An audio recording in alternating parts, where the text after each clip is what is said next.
Добрый вечер. Вы смотрите информационный выпуск сегодня. Вначале о главных событиях. Верные присяги сотрудники с честью выполняют свой долг перед Родиной. В службе внешней разведки Республики Южная Осетия 20 лет. За добросовестное исполнение служебных обязанностей отличившимся сотрудникам вручены награды. Управлению вневедомственной охраны 68 лет.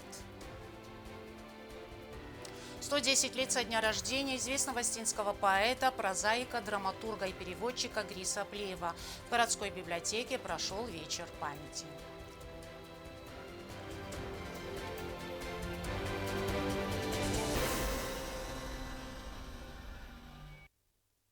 Служба внешней разведки Южной Осетии отмечает 20-летие со дня образования. По случаю празднования в Юго-Остинском госуниверситете состоялось торжественное собрание. Глава СВР Алексей Варзиев рассказал об истории становления службы, достигнутых результатах и поставленных задачах. В поздравительной речи президент Алан Гаглоев отметил, что служба внешней разведки Южной Осетии смогла адаптироваться к новым геополитическим реалиям, новым вызовам и угрозам. К своему юбилею она подошла в качестве государственной структуры, способной успешно решать все возложенные на нее задачи в любых условиях. Мероприятие прошло в зале Юго-Остинского государственного университета имени Александра Тибилова. С профессиональным праздником разведчиков поздравил глава государства. Он отметил, что усилия ведомства направлены на отстаивание внешнеполитических интересов республики, укрепление ее оборонного потенциала. Поздравляю вас с 20-летием образования службы внешней разведки Республики Южная Осетия. Усилия ведомства направлены на отстаивание внешнеполитических интересов Республики Южная Осетия, укрепление оборонного потенциала нашего государства. Верные присяги сотрудники СВР с честью выполняют свой долг перед Родиной, предупреждая и пресекая потенциальные внешние угрозы. Уверен, что эффективность ваших действий будет и впредь служить залогом спокойствия наших сограждан. Нарой буран бастай роздар, нем бастакты роздар. Эмая шаскум джинай, дортарда куда хасканов, похаморфават. Алан Гаглоев отметил и вклад сотрудников СВР в отражение грузинской агрессии в августе 2008 года. Глава государства особо отметил качества, которые разведчики демонстрируют на деле. Это высокий профессионализм, внутренняя организованность и готовность к любым нештатным ситуациям. Слова признательности он адресовал ветеранам службы и поблагодарил их за преданную службу и ратный труд. Слова поздравления в адрес сотрудников и ветеранов СВР прозвучали и от главы КГБ Южной Осетии Олега Ширана, который подчеркнул, что органы разведки всегда являлись надежной опорой государства, бдительно стояли на страже национальных интересов, суверенитета и конституционного строя. Органы разведки на протяжении всей своей истории всегда являлись надежной опорой государства, бдительно стояли на страже национальных интересов, суверенитета и конституционного строя Отечества. В настоящее время служба внешней разведки Южной Осетии, действуя в тесном взаимодействии с КГБ, продолжает реализацию плановых информационных, оперативных и иных мероприятий на высоком, достойном, эффективном уровне и очень профессиональном. Поздравительные послания юго-остинским разведчикам направили также чрезвычайный и полномочный посол Российской Федерации в Южной Осетии Марат Кулахметов и директор ФСБ России Александр Бортников.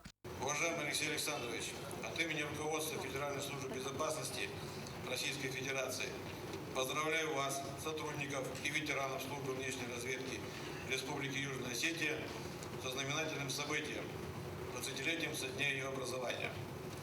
В современных непростых условиях спецслужба эффективно решает сложные и ответственные задачи по противодействию внешним угрозам, вносит значительный вклад в укрепление государственной безопасности.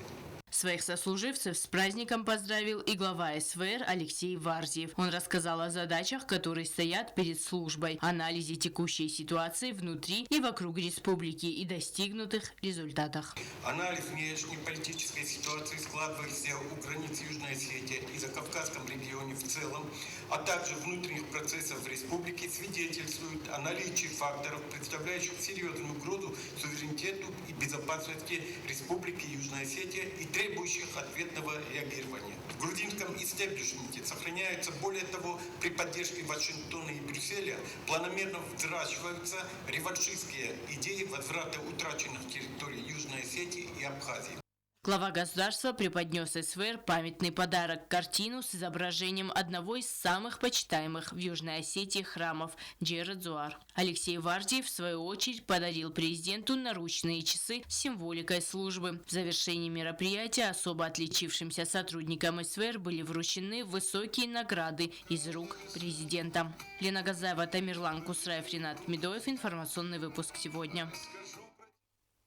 В Министерстве образования прошло расширенное рабочее совещание. Обсуждены вопросы духовно-нравственного воспитания детей. В работе совещания приняли участие представители правоохранительных органов. Обсуждена тема курения электронных сигарет и правонарушений со стороны учащихся. Внесены предложения по предотвращению противоправных действий со стороны подростков. Подробности у Стеллы Бясровой. Расширенное рабочее совещание прошло в Министерстве образования с участием директоров школ, руководителей по воспитательной работе, а также представителей правоохранительных органов. Главной темой обсуждения стали вопросы трудных подростков и морально-нравственного воспитания детей. По словам Аслана Лулаева, такая проблема в республике стоит остро, и умалчивать об этом не стоит. Наоборот, о проблемах трудных подростков необходимо говорить и решать их совместно, подчеркнул министр образования. Я понимаю, что каждый ребенок выходит из дома. У него есть отец, мать, и зачастую, я тоже в свою бытность, когда работал педагогом, наверное, думал, шай, я при чем? К большому сожалению, мы видим, как устроено наше общество. И, наверное, неправильно будет, если мы не часть, а ответственность себя тоже будем. Я понимаю, он не целый день в наших руках, этот же ребенок, сложный который.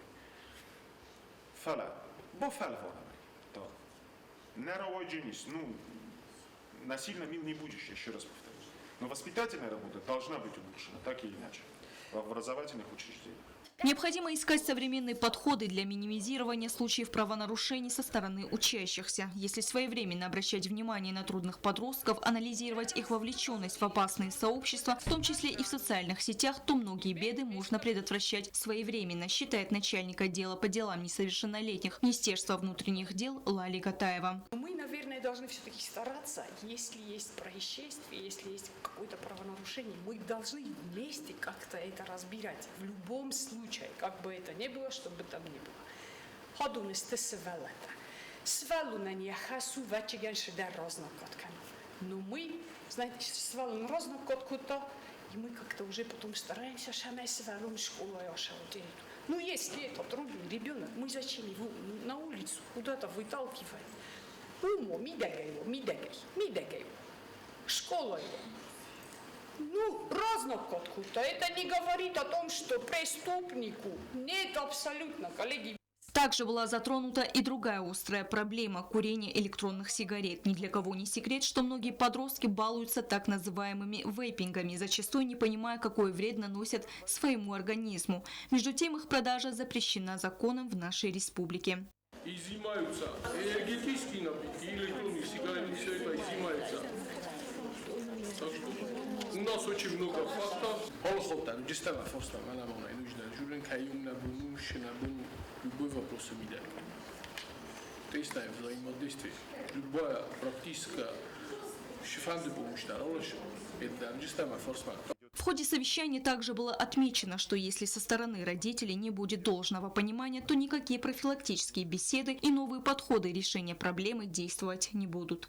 Пока родитель не будет скидывать свои функциональные обязанности на учителя, на школу, Аслан Давидович, ничего не получается, потому что работает спайка. Родитель, учитель, родитель, школа.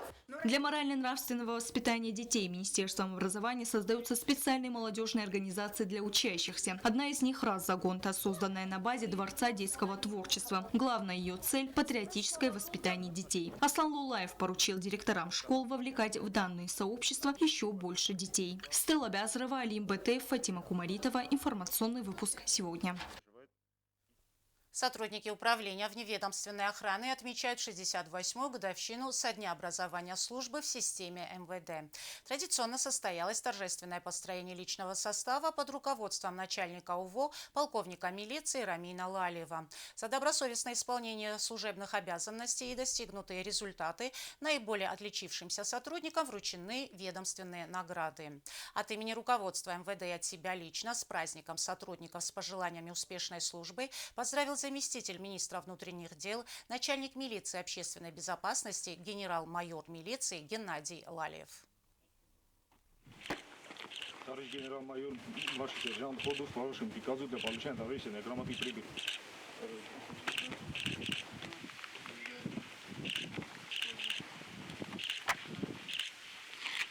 Vánoky svátí vestu. Bun, la profesiyon böyle bunu na yüzde birasti sadaka alacak. Orada testlerim var, rozmaştı işi falan. Vayni nafate ministerim var. Allah hazır bir şey var, mahinim var. Orfayna hastayım. Zavun, ştır podroz bildiğini, o sposobni podroz bildiğini. Считайте, что хаста время будет долго. Сейчас кундия, хаста шам будет очень. В городской библиотеке прошел творческий вечер, посвященный 110-летию известного осетинского писателя Плита Гриса. Биография Гриса является примером беззаветного служения осетинской литературе. За весомый вклад в развитие осетинского языка и литературы и пропаганду национальных обычаев и традиций имя выдающегося осетинского поэта, драматурга и общественного деятеля Гриса внесено в золотую летопись Осетии.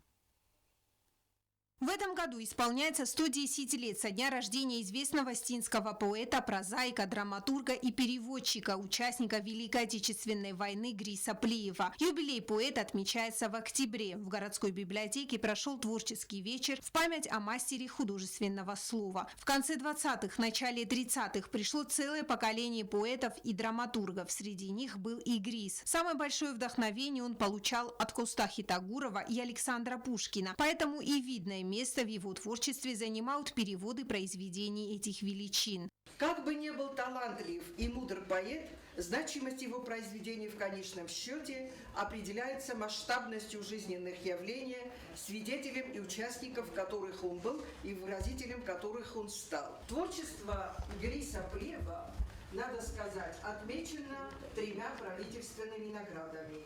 Орденом «Знак почета», это значит 39-й год, и 2 орденами Красного Знамени, Трудового Красного Знамени. Это 49-й и, значит, 60-е годы. Грис Плиев был отважным воином и патриотом. Даже на полях сражений он не оставлял свое призвание. После окончания войны выпустил сборник стихотворений, где показал тяготы военных лет.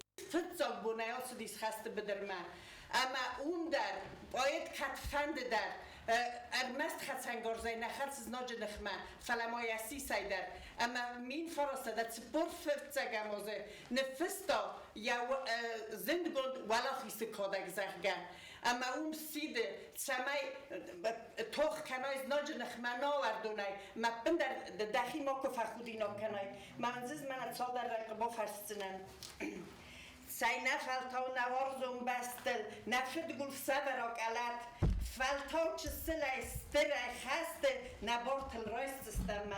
Более 60 лет он воспевал красоту родного края. Его творческая биография богата примерами благородного служения поэзии, которая сделала из него последнего величайшего поэта 20 века. Он воплотил в себе целую эпоху развития осетинской литературы, перепробовал всевозможные жанры.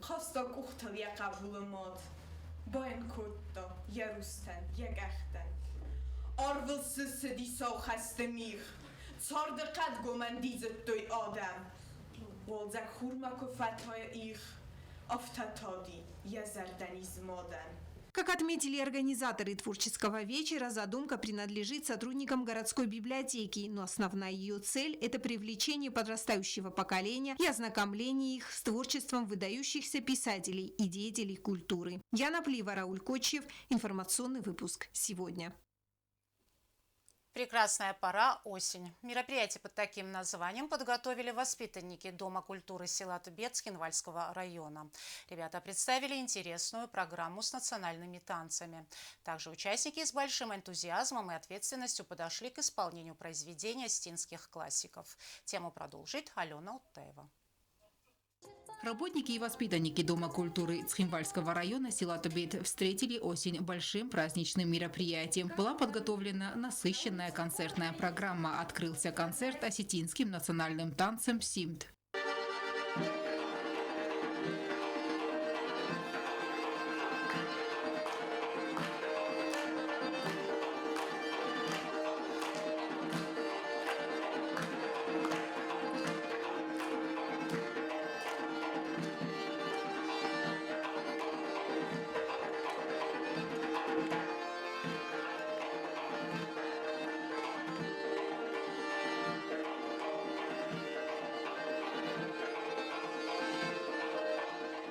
Юные артисты подготовили также небольшие инсценировки из различных произведений. На сцене можно было увидеть красивые декорации в осетинском стиле. Каждый из ребят настолько вжился в свою роль, что сидящие в зале были в восторге, получив яркие впечатления и положительные эмоции.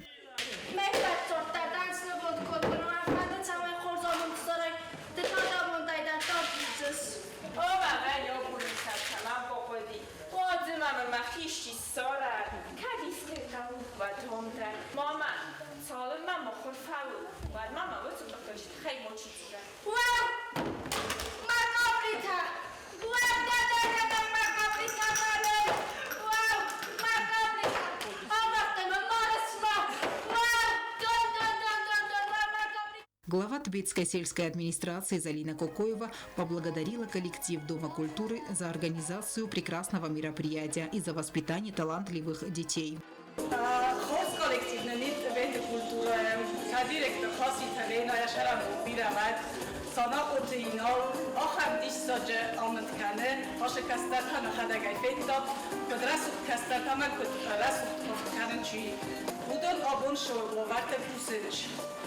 Умомана возоле ви ман оргнай.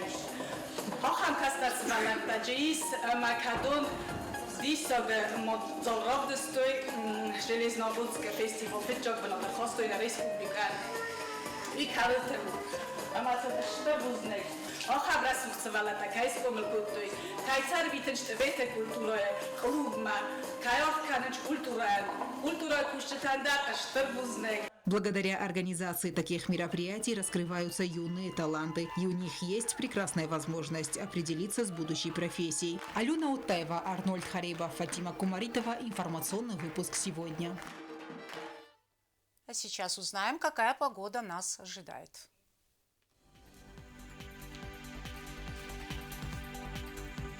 В республике ясная погода. В Знаурском районе днем плюс 19, ночью 6 градусов тепла. В Цауском районе днем плюс 18, ночью плюс 5. В городе Квайса днем плюс 18, ночью 4 градуса тепла. В Лениногорском районе днем плюс 20, ночью 7 градусов с плюсовой отметкой. В столице республики в Цхинвале днем 20 градусов тепла, ночью плюс 7. На этом наша программа подошла к концу. Я, Ирина Джуева, желаю вам всего доброго и до свидания.